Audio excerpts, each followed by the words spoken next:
Bonjour and welcome to another episode of The Inner D. For today's episode, I want to talk about something that's been underneath a lot of what I've already said before on the show.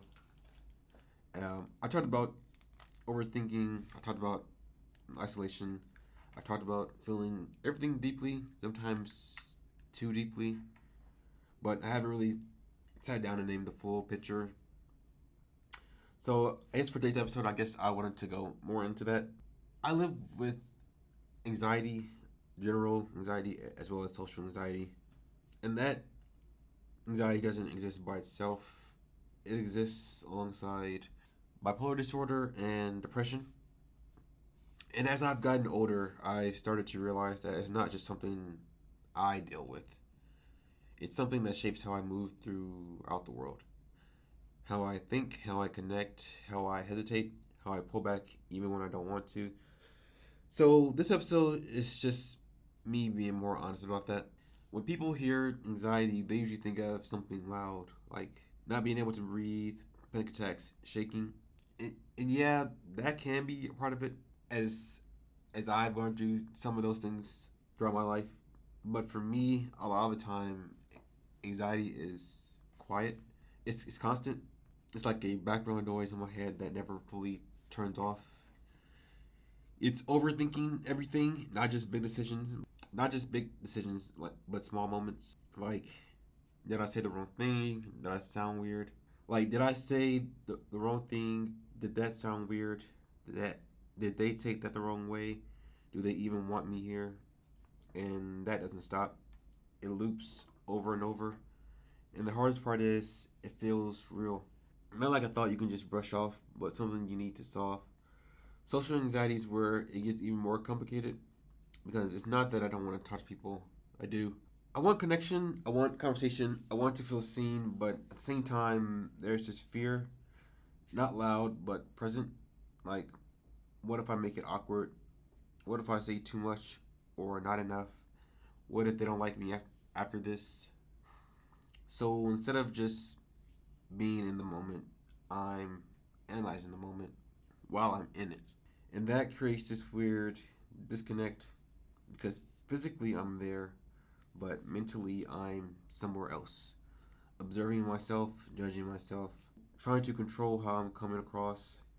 And because of that, sometimes I hold back. Sometimes I'll wait. Sometimes I don't need anything at all. And if I'm being open and honest about it, this shows up the most when it comes to talking to women. Not because I don't know how to talk, but because I overthink the meaning behind everything.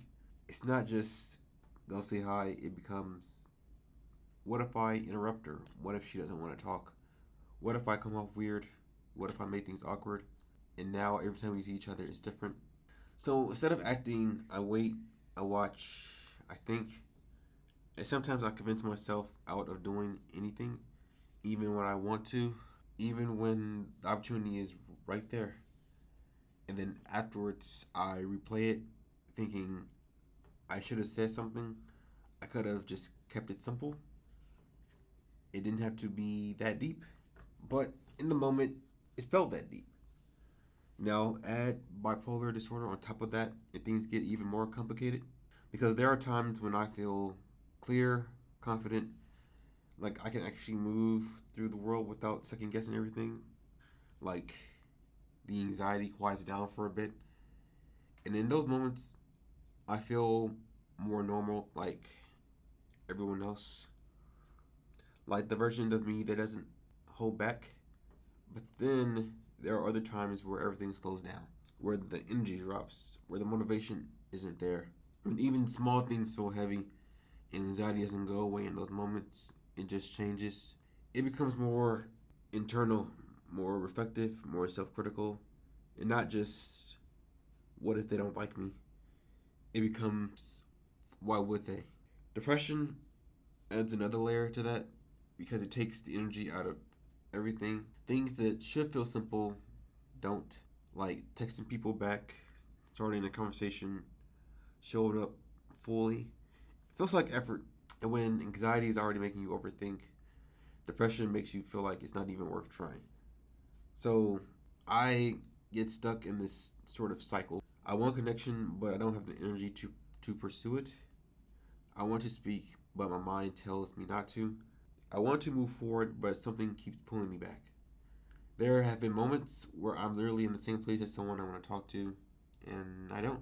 Not because I don't care, but because I care too much about how it might go. So I sit there thinking, waiting, hoping something just happens naturally. And sometimes, I'll say rarely, it does. But a lot of the times, it doesn't. And then I leave thinking, why didn't I just try? That's really what it comes down to, conflict. Because I would say there are two sides of me, the part that wants to connect and the part that wants to protect. The part that says, go talk to her, and the part that says, what if it goes wrong? And most of the time, the protected side wins.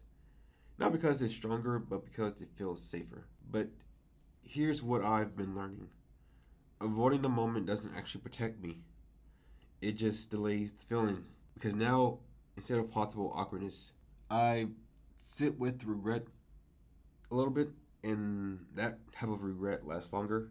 So, so as of late, I've been trying to shift my mindset, not to be perfect, not to say the right thing every time, but to just be real, to take smaller risks here and there, to keep these simple, to remind myself it doesn't have to be that deep. Because courage for me isn't confidence, it's action despite discomfort. It's saying something even when my mind tells me not to.